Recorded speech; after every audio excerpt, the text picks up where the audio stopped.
This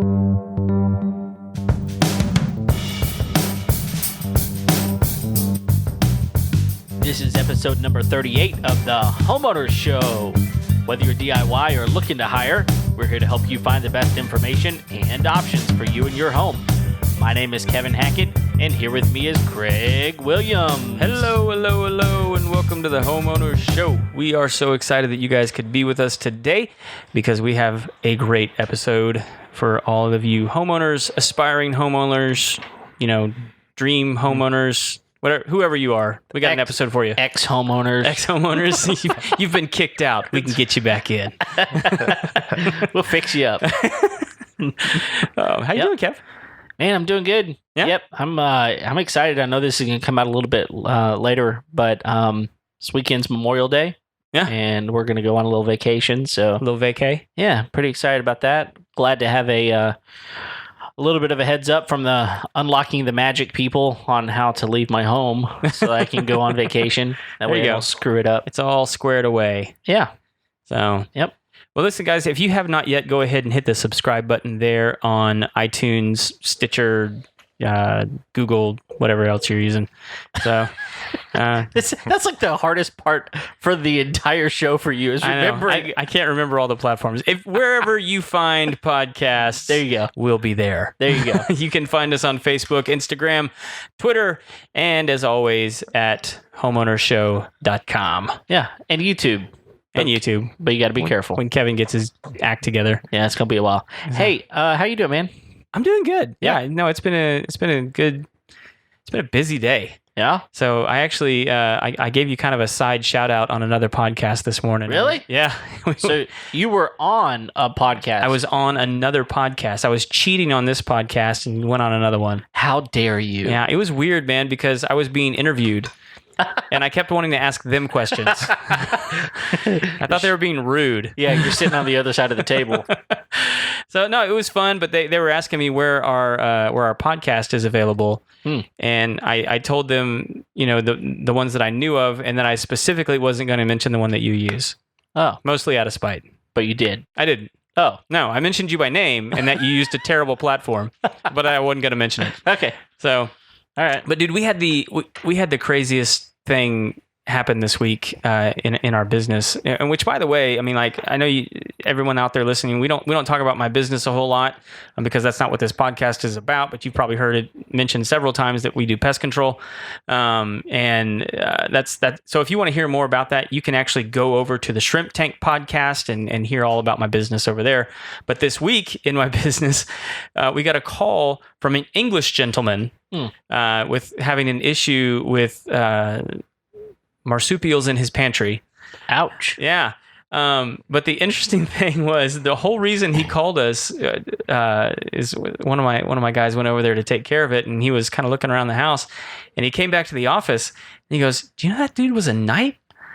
And we're like, "What? A knight?" And so we actually talked to him on the phone, and we're like, "Sir so-and-so, it's really nice to meet you." And he goes, "Yeah, the whole reason I called you guys is because your name's Excalibur." Oh my goodness. Was he Lancelot? I don't know. That's amazing. I know. Did he have a round table? So, I'm so intrigued right now. We have a very specific market. Does he know the Lady of the Lake? What? to What all? Okay. expatriate knights living in the United States. So Wow. yeah. So Okay. that was the whole reason. Sorry. That was the whole reason he even liked our business, was because it was like, hey, that's the sword right there. Boom. That's So, all it takes. It worked for somebody. Hey, marketing is always going to hit somebody. The goal is to hit everybody, right? Right. But at least you hit somebody. Right. So anyway, we have a really cool episode for you guys this week. We have my new friend Shawn in here to talk about his new business opening here in our community. Shawn, how you doing, man? I'm doing well. Man, Thanks it's for really having me good to on. have you in the studio. Thank you. Yeah.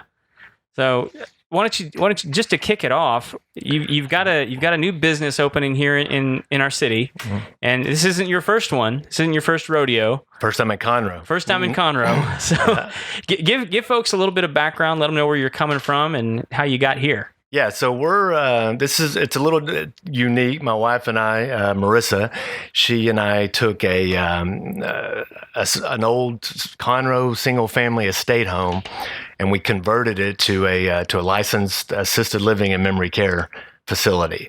And so yeah, we're in the senior living business. We're not just owners, we're operators. We're hands-on with our residents, and yeah, we're excited to bring this to Conroe. Yeah. That's interesting. I mean, so you bought a house. I mean, this isn't like a medical facility. No, in fact, it's incredibly important that we don't feel like a facility. Okay. So, going into this, it was really important that, a couple of things. We wanted it to feel like home. Yeah. And, we wanted to put together an assisted living facility in a residential atmosphere that, the type of place I would want to put my parents. Yeah. And so that's kind of how the idea came into place. We got into this through our own experiences, looking for a place for, a family member. And yeah, it's been quite the ride. Yeah. Wow. Man.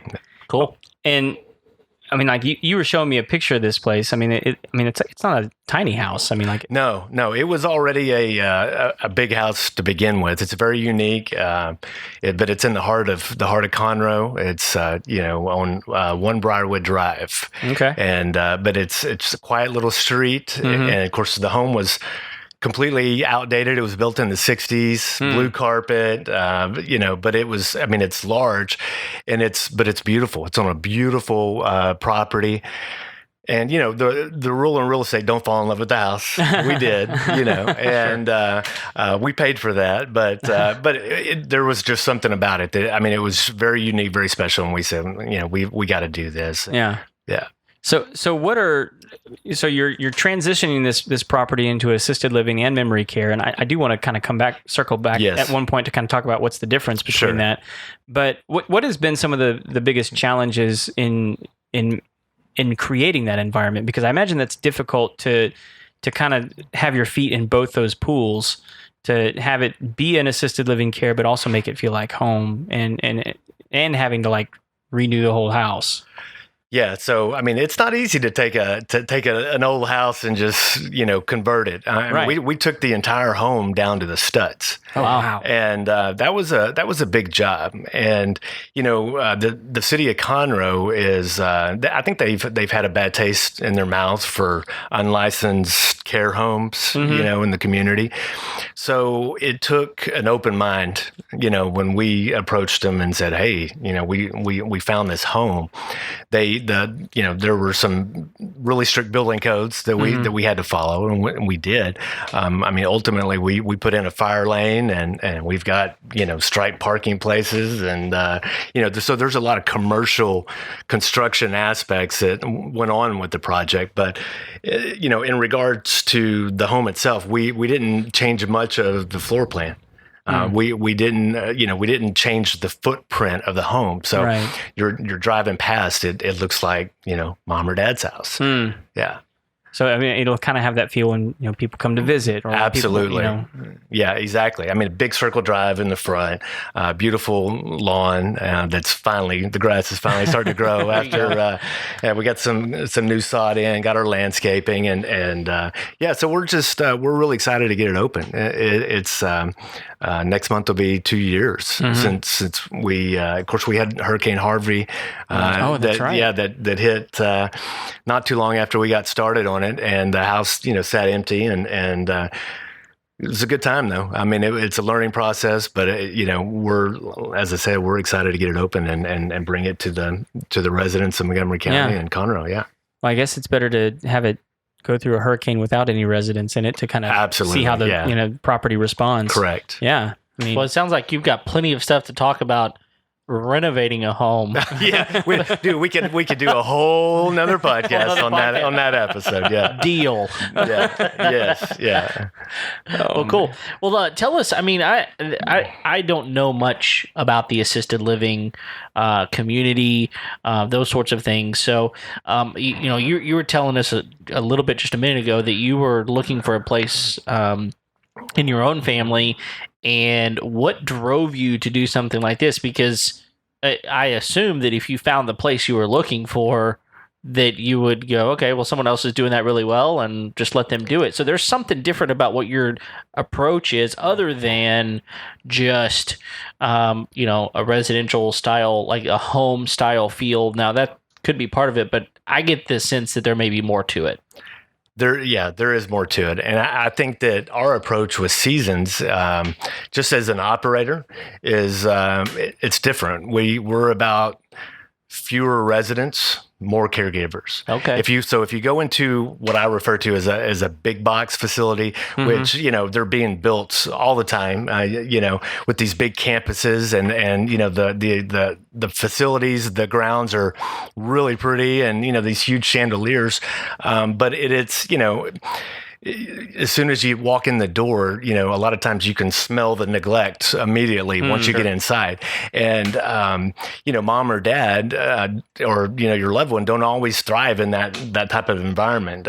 Being on the third floor of, in an apartment somewhere, not a lot of caregivers, but the ratio. So there's so many people that there's not enough caregivers to cover all the residents in these bigger, larger facilities. So we're about doing it in a smaller environment. We're held to the same licensing standards as, these big facilities, but we want to be different by design, and the fact that we're doing it, we're staffed 24 hours a day.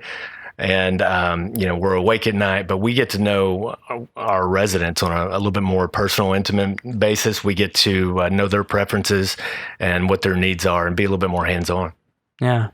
That's amazing. I mean, just from a standpoint of trying to understand that business a little bit, that seems like that should be paramount wherever you're going. But I think we all, however much you know about this, we all know that this is an age of people that if you neglect them, there's not a whole lot they can do about it. Correct. Yeah. So, I mean, senior abuse and neglect, it's a real thing. Sure. And it is, can be prominent in facilities, especially larger ones where maybe there's not a lot of accountability. Mm-hmm. And so our whole approach to senior living is, great food, great care, and excellent communication, and a lot of accountability. So we want to, and it's when you get into senior living and senior care, it's a team approach, and our staff, we're in the mix with the family, constantly. We're in the mix with the residents, physicians, or, maybe they're on home health or hospice. So we're working with them, and it takes a lot of, good communication skills to be able to do so. Yeah. Well, and a couple of things that you mentioned about other facilities, like, and I've been to some of these, and you're absolutely right. When you walk in, you can kind of smell the neglect and see, just how they operate. What is it that you think makes people make that decision and go that route? I mean, is it purely like a call? I mean, people are just crunching the numbers. Is that what's going on here? Some of it is cost. Uh-huh. That could be driving it, because, in depending on the facility, it could be a facility that accepts, Medicaid, Medicare. And so that could be the only budget that that they're operating with. Yeah, exactly. That they have to work with. So I think cost drives, a lot of those decisions. Oftentimes too, though, the family, the kids, or, whoever's related to them, or, putting their loved one, sometimes they're making a decision based on where they live. I want mom or dad to be close to my house, but not in my house. So I'm going to choose, XYZ facility right down the road. Well, that may not, be the best option for mom or dad. Yeah. So. Yeah, and I think that that's one of the things. I mean, my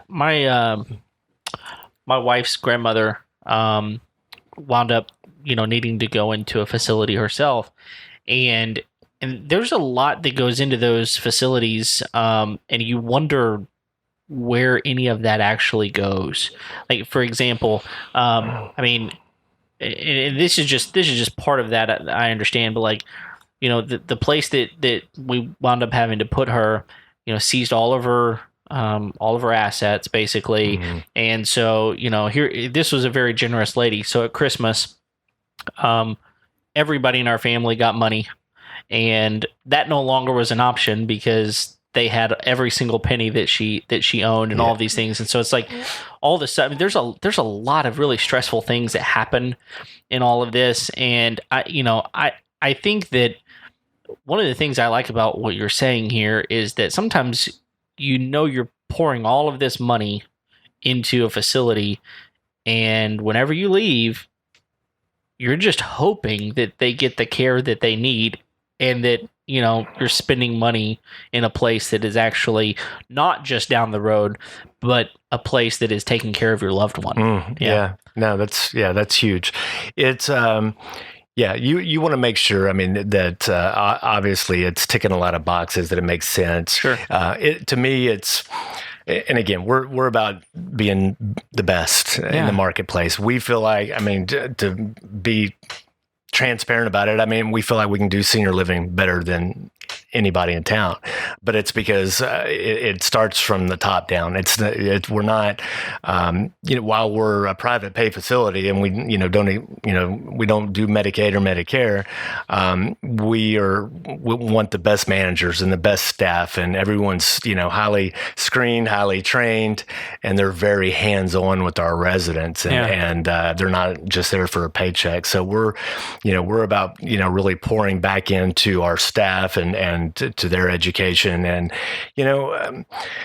I look at it like this, your loved one or, grandma, grandpa, I mean, they've spent their lives, serving others. And now this is kind of our opportunity. And that's kind of what we felt like this was our calling. It's our opportunity to serve. And that was important to Marissa and I when going into this. I mean, it was key.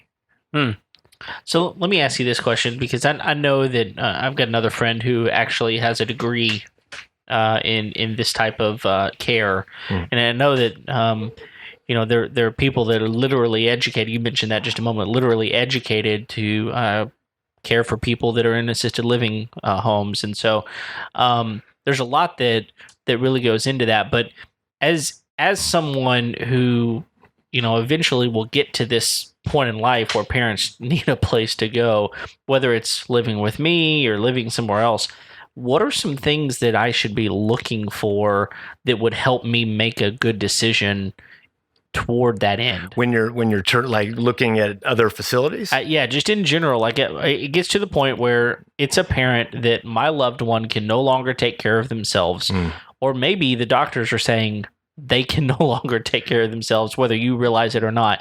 And I have to get into the position where it's time to make that decision. What types of things should I be looking for in a facility? Well, so to kind of break it down, I mean, it depends.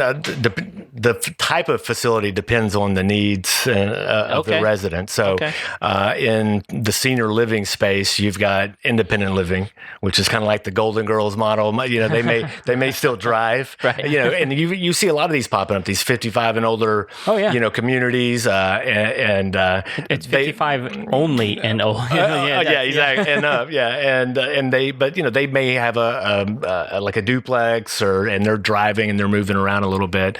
Then you move on to assisted living, which there's, that's where they need help with the activities of daily living, and the showering, the eating, the dressing, grooming, incontinence care. I mean, all the activities to live, essentially. And then ultimately, sometimes if their needs increase, they have to go to like a skilled nursing setting. But now, they can, depending on the type of license that you have as an assisted living facility, a lot of times now, the nurses can come to you via home health or hospice as needs increase, without the resident having to, leave and go to a skilled nursing. But so just to kind of set the stage. So there's different levels, I guess, of senior living and what that looks like. As far as what to look for. I think the first thing is just what's the vibe? Yeah. What does it feel like? What does it feel like? Yeah. Does it feel clinical? Are these long, hallways? Are there people that are just, obviously in, senior living, you're going to have people that wander, and we'll talk more about, memory care here in a little bit, but, what's the vibe? Does it feel clinical? Does it feel like a facility? What is the staff? How good is their communication? What are the smells? What does it smell like in there? So that's a good place to start. And then, who's running the show? What does the manager look like? Are they good at their jobs? Are they available? Being available. Yeah. But, good questions to ask are, what's your staffing ratios? Okay. How many caregivers to residents do you have on a normal day? Sure. What does it look like? What's your staffing pattern? What does it look like at nighttime? Yeah. Are they staying awake at night? Are they going and, getting in the lazy boy chair and reclining back? But these are questions that you need to ask, right? And so those are good places to start. Okay. Great. Does proximity to like medical care and emergency services, I imagine those are pretty, yeah. So yeah, they're important, right? We could have done seasons in Conroe. We could have done it out in the country somewhere. We could have done it out in the, right. We chose to be in the heart of the city, and we are close to other churches and medical facilities. But that was kind of the point, though, too. Right. Is we want to be close to your house, your office, your church. So if you guys want to swing by mom or dad's house and grab mom or dad on Sunday morning to go to church or go to lunch, and it's convenient. So that was intentional. Yeah. Absolutely. Yeah. Cool. Man. Well, so let's kind of get into the assisted living memory care thing. So you were kind of describing a little bit there, like what assisted living looks like. So is memory care something that you add on to that, or is that like a whole separate thing? Yeah, so it's an add-on. Okay. But it's so in assisted living, you've got we're going to be licensed a Type B facility, meaning that the residents would need assistance if they had to evacuate. I remember Type A, the Golden Girls, they, right. The state regulations state that they can get out without, any assistance. The Type B, because we'll have residences that are, several of them could potentially be non-ambulatory, in a wheelchair. And so they need assistance. Well, when you get into Alzheimer's and dementia, there is another component to that, which is memory care, specifically to be licensed, to have a license for Alzheimer's. Okay. And what's involved in that? More training for your staff. It's they've got to understand the disease better. The facility itself has to be set up, but every door, even though again it looks like home, it feels like home. The entire home, every door has a keypad, has a magnetic lock. Mm-hmm. So we've got access control. So for those loved ones that are wondering, or they can even go out into the backyard, but the entire premise is secure. We have cameras everywhere, which is good. Again, we talked about accountability. Yeah. Very important to me. I can see everything that's going on. Our staff can be in the kitchen area and look on a monitor and see down every hallway. But yeah, when you get into memory care, there's with dementia and different stages of that, and Alzheimer's. It's tricky, and it's one of the ugliest diseases that I've seen. And being in the business for a while, it tears families apart. And but there's you've got to have some real technique and skill to work around people that have dementia. and or Alzheimer's, and they and some of that is aggressive behavior, or they just there's a lot of confusion. So we customize their care more, and we have to build activities around them. So it's not, it's not general activities for the entire home or facility. It's much more customized, and we have to have an activities director on staff. And so we do music and games, and we're, creating activities that will help the residents, help with their memory and help kind of navigate some of that. Well, and I think a lot of us use those two diagnoses, in regular conversation, but like someone like me, like I have no idea what the difference is between the two. For an idiot like me, what is the difference between those two?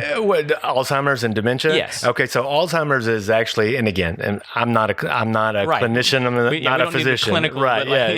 But no, Alzheimer's is a form of dementia. And dementia is a stage. The earliest form of it is just memory loss. But when you get into later stages, there's, I guess, different strains of it, different levels that the physicians will. And when you say memory loss, we're not talking about like I lost my keys. Yeah, no, it's like you come to visit mom and mom has no idea who you are. Right.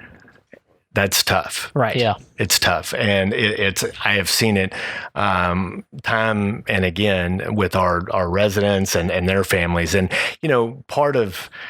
part of doing this, again, I mean, we're helping residents, but we're also helping families. And I think that's what's been so rewarding for me in this industry is just, we're serving the residents by being awesome at what we do, but we're also, when the call comes in from the son or the daughter and they need help, they can't be the caregiver anymore, and there's a lot that comes along with that. But it's awesome because we get to serve families too. Yeah, that sounds amazing because I think that's one of the things that that I love about what you're telling me is that it's not just about the person that you're taking care of. I mean, you recognize this is a family, and there's a reason that this person is in your facility, and I, as the person who put them there, may not understand that much. And so you being able to convey back to me what's going on and why, and oh, by the way,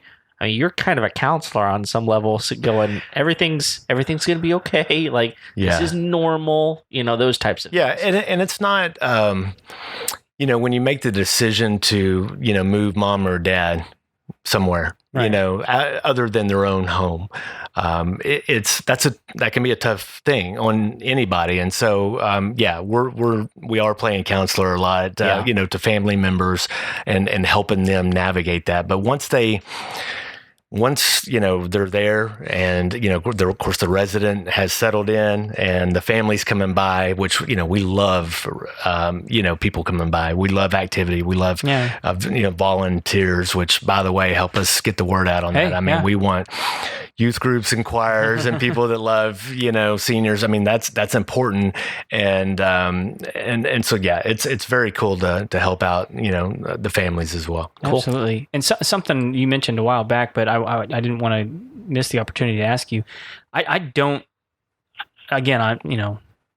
not well versed in like Medicare and Medicaid. You mentioned that a while back, that's something that you guys don't do. Is that like a conscious decision that you made in your business, or is that just, I don't understand how that even works. Yeah, it was a conscious decision, but I mean, anytime you get involved where you're waiting on payment from the government, right? Okay, that's tough, right? Yeah, and it's hard to run a business, and the reimbursement rates, that the government gives you, unfortunately the level of care. I mean, you don't get that nice of a facility for what, I mean, but if that's all you got, that's all you have. And it is what it is. But yes, to answer your question, I mean, that was a decision, because then you've got to have someone on staff that's just dedicated to just, the paperwork that's involved with that. It wasn't a path that we wanted to go down. Yeah. And I mean, not to get like political about it or anything, but this is actually something I hear quite a bit from physicians and people like you who operate the kinds of businesses that you do, that they've decided to opt out of those, types of programs because they feel like it doesn't allow them to give their patients, their clients, the kind of care that they want to be able to deliver. Absolutely. Okay. I mean, because, if you're getting, I don't know, $50, $60 a day or whatever, I don't even know I don't even know what the reimbursement rates are. Right. But it's hard to, it's hard to be awesome and have the resources to be awesome if, you don't have much to work with, if that makes sense. Yeah. So here's a real important question that I think some of our listeners may want to know. That is, how do I start planning for this? Because if I'm not going to rely on, Medicare, Medicaid, then, resources I know my parents have. Sure. I don't even necessarily know what my parents have. I don't know if they've got money, if they don't. I mean, they act like they've got some money, or they don't act like they've got some money. So I don't really know. So how can I find out information about how much this is going to cost? How can I plan for the future and make sure that whenever I get to that, I'm not winding up, driving a Ford Pinto over here trying to, downsize to a little shack so that I can pay for mom and dad to go into a decent facility. Yeah, you don't know what your folks have? No. I keep a ledger, bro. Do you? You know what my folks make? No, I don't know I know what my folks. Well, no, it's funny though, because before I got in the business, I really didn't know either. And once we, got into this, I was calling up my parents going, you need to create a special place, a thumb drive or, something where I just know what the deal is, and part of that is just having a good conversation, right? Yeah. And having dialogue, and finding out. But to answer, and I think you rolled about 4 questions. I know I did. Yeah, he's the king of that. Yeah, I know. That well. So I'm going to try to, from memory, to try to pull it out there. But I think that you'd be surprised actually, a lot of our residents actually have long-term care insurance, which is or a policy that we are a private pay facility, but if they have a long-term care policy, then we can help them get reimbursed quickly through their insurance. So, mom or dad may have purchased a policy back in the day and have been paying on it forever. And the long-term care insurance providers will often, reimburse some or all of the expenses. Other than that, in regards to planning, some of our residents, usually a son or daughter or family member, becomes the power of attorney, right? And is managing their affairs. Yeah. And with that comes along, managing their money, their assets. And in essence, they are, spending down what's available to them. Yeah. Maybe they, when mom, it was no longer safe for her to be home alone, and they decided to make the move. They sold the house and they're using money.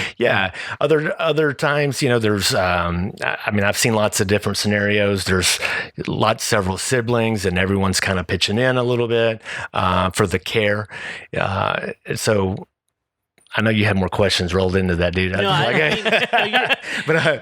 You were moving through them. No, you're answering the questions because at the end of the day, I want to be able to know that I can pay for something that is not just a hospital for my family member. I want something like you're talking about.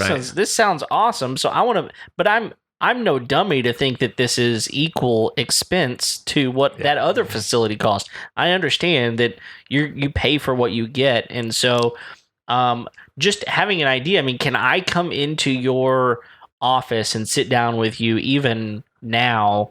My parents are probably, hopefully a good 20 years away from needing this, but can I come in now and sit down and go, what did today's cost look like so that I can start planning for this? Yeah, no, I think that's huge. And yes, to answer your question, come to my office anytime. We can sit down and talk.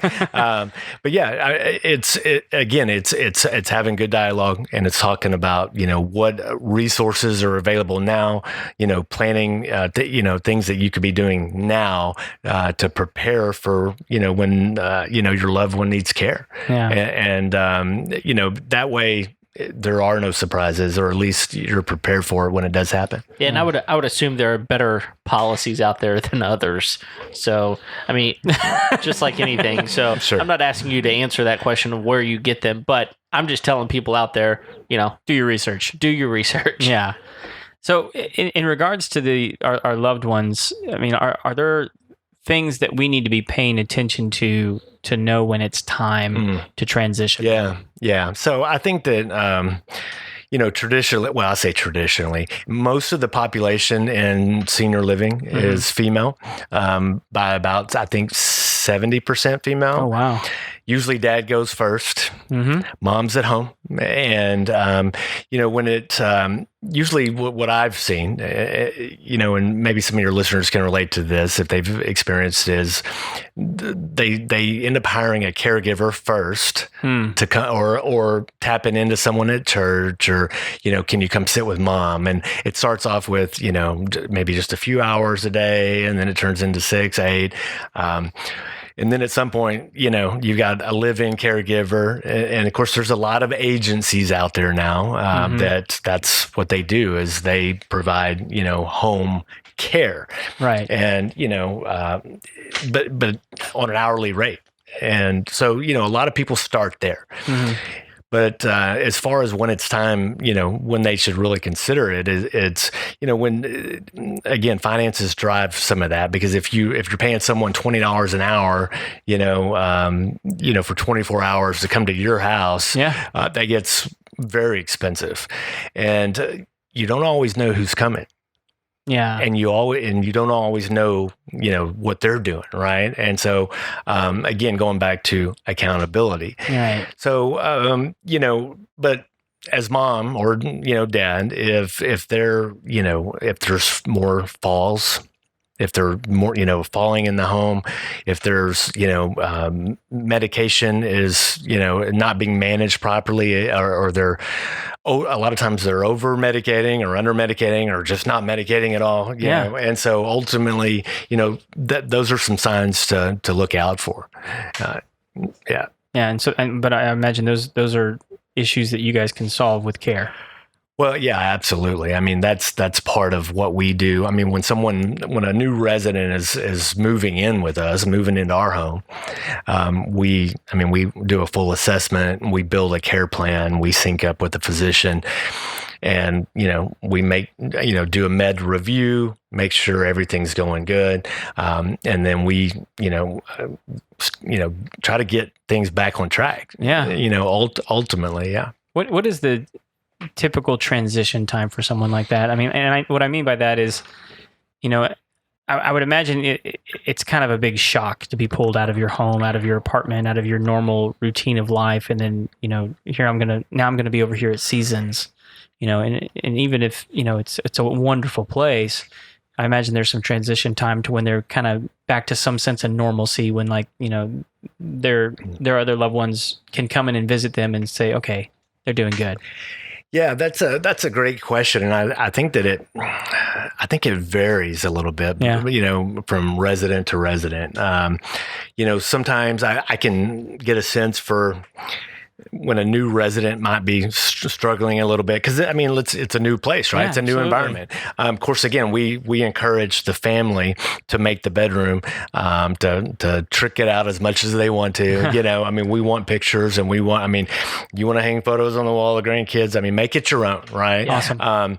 That's incredibly important. But there is a little bit of transition time, where the resident is potentially confused. And so sometimes it could take, 5, 7, 10 days for them to kind of settle in a little bit. Others, I've seen the complete opposite, where they're like, thank you so much, and it's like, whew, I don't have to deal with mowing my own lawn anymore, or, worrying about my home issues. And again, going back to to serving, if you approach it from that aspect, it's pretty awesome, because it's like, let us wait on you, right? Let us be, we try to be 5, 10, 12 steps away from the resident.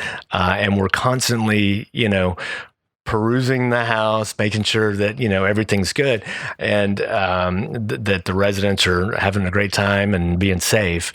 But from that aspect, it's great to serve and help them settle in. Yeah. Well, and we put the word out on Facebook that you were coming into the studio tonight. Oh, boy. And one of our listeners, Kristen, sent in some questions, and apparently this is something she's in the middle of right now. And so if you don't mind, she sent us like 3 questions, and I was like, man, these are great questions. I mean, I'd like to hear them answered. But so number 1, when is the best time to discuss with the parents? When is the best time to have that conversation about, hey, we need to start thinking about moving you to. Yeah, I think that once I don't think start early. Mm-hmm. Start having some dialogue. A lot of times, and again, we get it. It can be a slippery slope, right? When you're dealing with the mom or dad, and you're realizing that doesn't make sense for them to be at home. It's not safe for them to be at home, right? But start early, and try to it's delicate. Right. And so, but it's important. And so, start early enough to where, and sometimes you're planting seeds a little bit, mm-hmm. and then you maybe come back around. And then another approach would be to, I have a lot of family that, they just bring mom or dad by seasons to have lunch with us, because again, it doesn't feel like a facility. So it's like we're going to a friend's house or we're stopping by. So, to kind of get their, reaction, their taste for it, to see if there might be a fit there. But on some level, I can see the benefit of starting early and setting some expectation. I mean, I'm a big proponent of setting expectations, because I think that anybody that you set expectations for in a healthy way, they tend to rise to the expectation. If you have low expectations, people are going to, rise to your low expectation. And so on some level, I think that if you kind of say, listen, I understand that, you're maybe 20 years away from this even, but I don't want to get caught, and I want you to have some buy-in to what you do.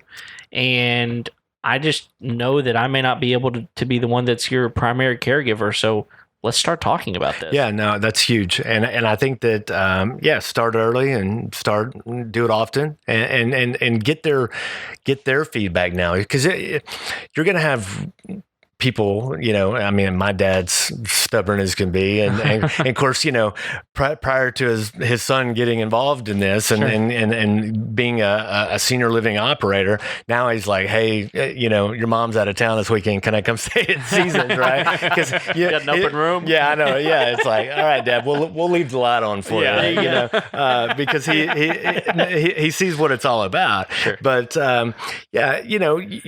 you want to get their, you want to know what their preferences are, right? You want to know. Because some of them are like, there's no chance in whatever that, I'm moving anywhere other than my home. Yeah.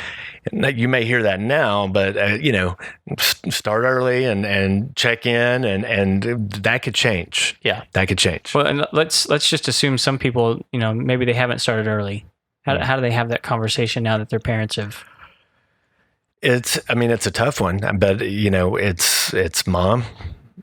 It's not safe for you to be home, and it's not making sense financially for me to pay someone else to come to your home. And, so there are some other alternatives, and I just want to have some dialogue about it. Maybe, can we just go look at it? Just being frank and honest. Lay it out there. Yeah. Yeah.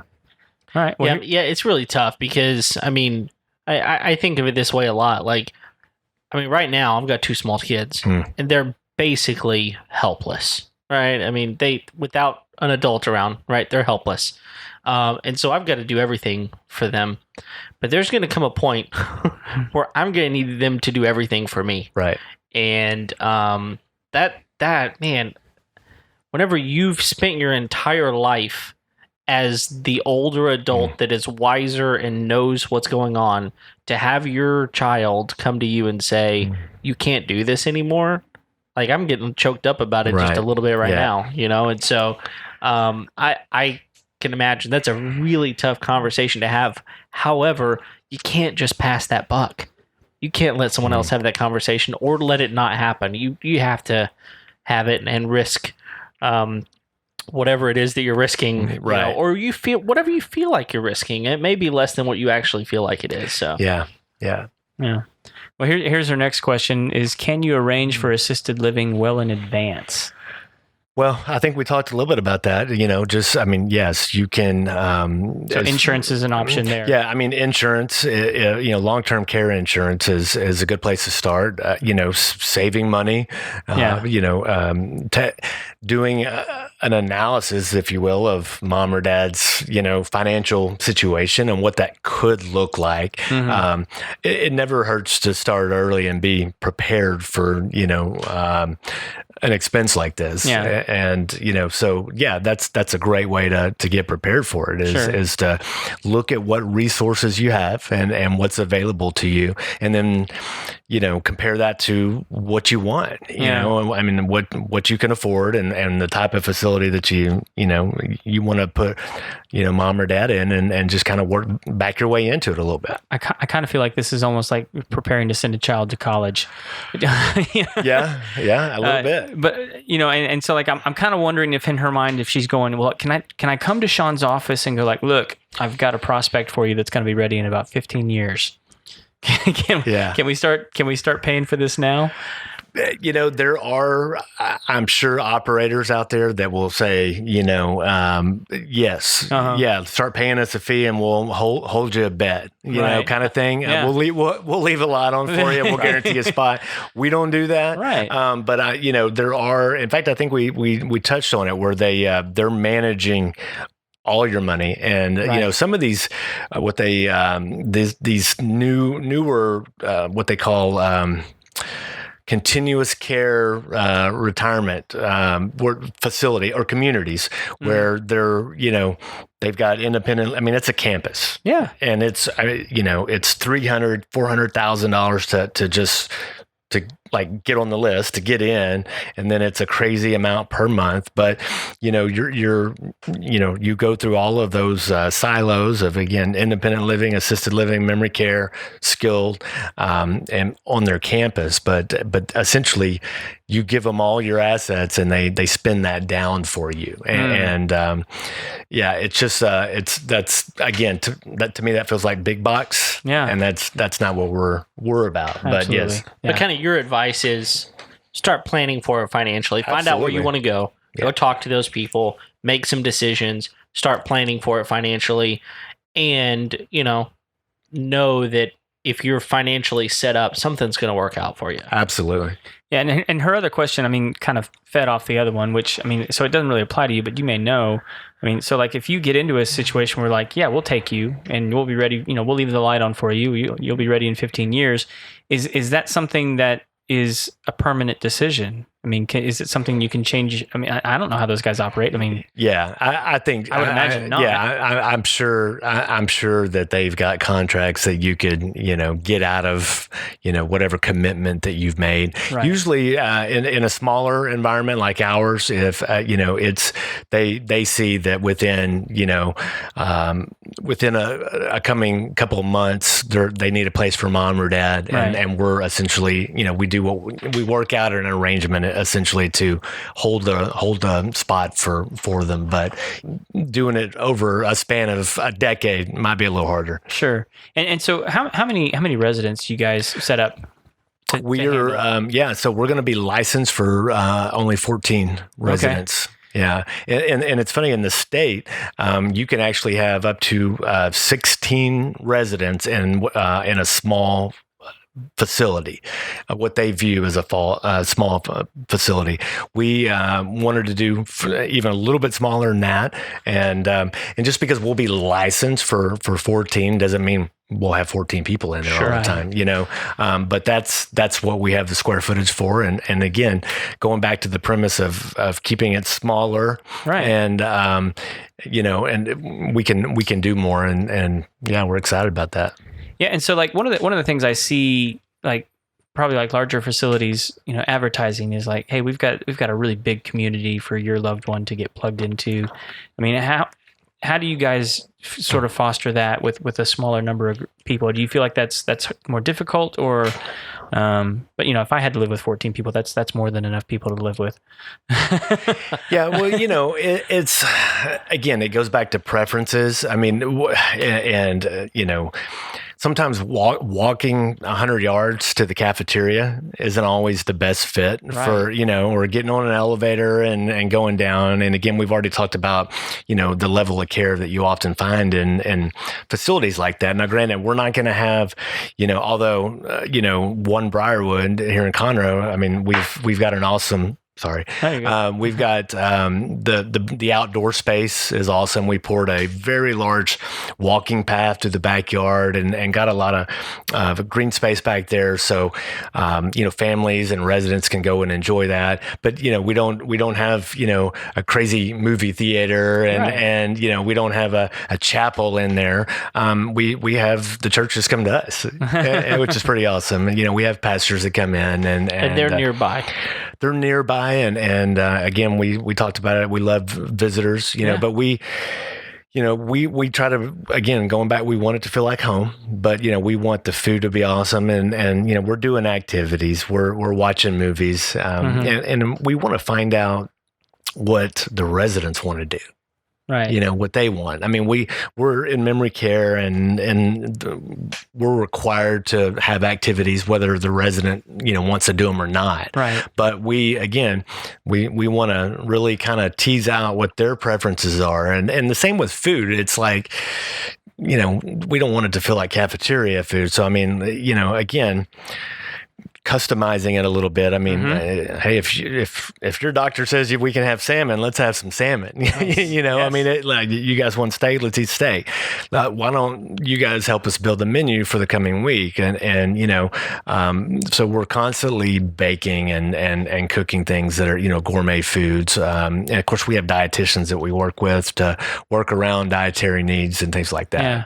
Well, because and I was kind of looking at some of the stuff you guys have up on social media and some of the other stuff you put out, and it seems like you guys are, with you trying to have a better ratio of staff, that those people kind of become the community with the residents, whereas it seems like the other places are really just trying to say like look, here's a big group of old people you can hang out with, and so you guys seem to be having the conversation says like, look, we want the people that work here to be part of these people's lives and communities. And it's look, and we can have the prettiest place in Conroe, right? We can have the best decor and the nicest furniture, but it all comes down to the staff. It really does. And so again, I'm very particular about who we hire. Yeah. And again, you don't, it's your mom or dad, right? It's a family member. You don't want just anyone, dressing them and helping them and working with them and, taking them on a walk. I mean, you want them to be qualified, but you want them to come from a good place too. Yeah. And and I'm pretty good at kind of sniffing out those that are there for just a paycheck versus those that they really care. Yeah. And that there's a huge difference between the two. And I'd imagine that's a unique individual. It is, because not everyone's suited to be a caregiver. Right. I mean, it does take a certain type of personality and skill set and a huge heart. It really does. Yeah. Yeah. You got anything else, Kev? No, I mean, I think we've hit a lot of really good stuff here. I've been really informed. I mean, I kind of started off this podcast saying I don't know much about this stuff. In fact, I kind of do my best to steer clear of nursing homes. You and I both. Yeah. That's funny. And part of it is just because I'm uncomfortable. I'm uncomfortable going into those places. And a lot of the time it is because when I walk in the front door, there's like 16 people in wheelchairs just sitting there. Just hanging out. And they're doing nothing, and I feel uncomfortable for them. Correct. And so I think that I could get a little more on board with a place that they didn't feel like they're just sitting there. No one's paying attention to them, and it's brutal. It's brutal. It's brutal. And think about it like this, and that brings up a good point. You don't, let's say you do have mom or dad or a loved one in there. You feel bad for. I mean, you almost don't want to go visit because you're again. We talked about smelling the neglect and just kind of seeing what's going on, and Smells you see like guilt. It does. It does. And so, we didn't talk much about it, but guilt does play a big role in this, because it's like, oh man, I'm placing mom or dad in a facility, and so again, going back to a place that feels like home, it's a game changer. Yeah, it really is. Yeah. Well, I really appreciate what you've already talked about. We do want to move on to another portion of our show where we ask everybody these same 4 questions, and we do have a title for it, Craig. Yes. The Final Four. The Final Four. Yeah, so just 4 questions that we ask all of our guests, and hopefully these are pretty simple. We'll start off easy and get hard. All right. Oh boy. All right. Number 1. No one's failed it yet. That's good. And he and I even took it and we didn't fail it. So, So if you want to know what our answers are, go back to episode number 1. You can hear our answers. All right. Here we go. What's the must-have tool you won't leave your house without? Cell phone. Cell phone. Yeah. Absolutely. Yeah. Too many apps my head would roll off my shoulders. And I mean, it's 2019. I mean, I've got kids. Just gonna own it. Yeah, I'm just gonna literally own it. And I've got kids that have cell phones, and I'm like, dude, put down your phone, right? Yeah. And I have to remind myself to put it down sometimes. But my head would explode if I didn't have it. Frankly. Yeah. It's a connection to everything now. It really is. Yeah. It's amazing. All right. Second question. What's a job you've walked away from? So we've had people that answer this as a career, and that's fine if you want to go there. We did have in mind whenever we wrote this question, maybe a job around your home, something. I mean, you've been renovating this this home that you're turning into a assisted living. Was there anything in there that you thought, you know what, I'm going to get in here, I'm going to do this, and about halfway through, or maybe even sooner, you go, nope, got to call someone? Yeah, so this is it's interesting though, because I've had to become very hands-on, and again, I am a little bit of a do-it-yourselfer, and so I've had to learn some things. I never had operated a chainsaw before until last year, and so I mean, lots of stories. I could keep you here all night. I think that got your man card though, dude. I've done. Yeah, I'm not afraid to get dirty. I'll put it to you that way. Right. So, but as far as walking away in regards to that, plumbing is not a big. I'm not a big fan, and and electricity. I mean, I can redo an outlet here or there, or a light switch, but I'm kind of a fan of all my limbs, and I don't want to. Yeah, so electricity scares. Non-charred skin. Exactly. Yeah. So electricity, it scares me a little bit. We're anti-death here on the Homeowner Show. Well, that's good to know. We're in good company. Yeah, absolutely. All right, number 3. How do you wind down at the end of a long day? Red wine. There you go. Yes, that's. I've heard it. I've heard that in lyric form. Does that? Yeah, I don't know. Yeah, that's. I can imagine Shawn sort of singing it to himself as. Yeah. It's hard. Yeah, I mean, exactly. It's kind of hard not to without. Yeah, exactly. Stay close to. Okay, that's good, man. I like that. All right, good. Last question. We're in the home stretch here. One of the best pieces of wisdom or advice you've ever received? Oh, this is hard. Yeah. I've been blessed and fortunate enough to have gotten some really good advice over the years, not all of which I've followed, unfortunately. So this is,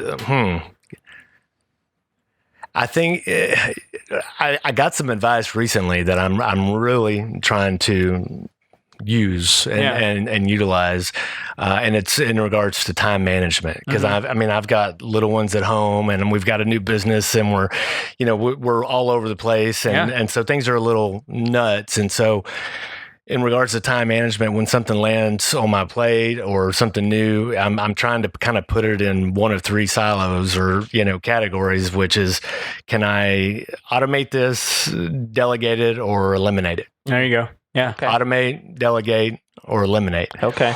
I'm trying to apply that. It's hard because I'm again a do-it-yourselfer, and it's I got this, right? But the list just keeps getting bigger and bigger, and when you find yourself leveling up a little bit, but more things just keep getting piled on. So that's someone recently gave that to me, and I'm like, I've got to figure out how to start automating or delegating or just saying, you know what, I think even people with high capacities have to recognize at some point they can't do everything. And that's been hard for me. Because I think most sort of entrepreneurial people want to do everything because it's control and quality. It's mine. It is, and it's hard. It is, but it's one of those things that you've got to kind of let go of the reins a little bit. Sure. So. Okay, cool. So the secret last question, I guess, would be if people Wait, there's a last one? Yeah. So if people have questions or they want to get a hold of you, is there a way for people to find you? Yeah. We're on social media, on Facebook, our website, meetseasons.com. Okay. Instagram, my email address, Shawn, SHAWN, at meetseasons.com. And feel free to shoot me an email if someone wants to come by for a tour. I think we start tours next week. And of course, we're joining the chamber soon. We're having a ribbon cutting and open house tour event on June 13th. Awesome. So fantastic. It's pretty exciting. Good times. And we'll put all those links up in the show notes. Perfect. Yeah. Well, listen, we thoroughly enjoyed sitting down with you. Thanks for taking time out to do this. And, listeners out there, if you got any questions, you can get us at info@homeownershow.com as well. We can forward those or answer them ourselves, whatever works. But I think that'll do it for today. We're here every Tuesday, so thanks for downloading. Hit the subscribe button so you never miss an episode. And we will see you next time. See you.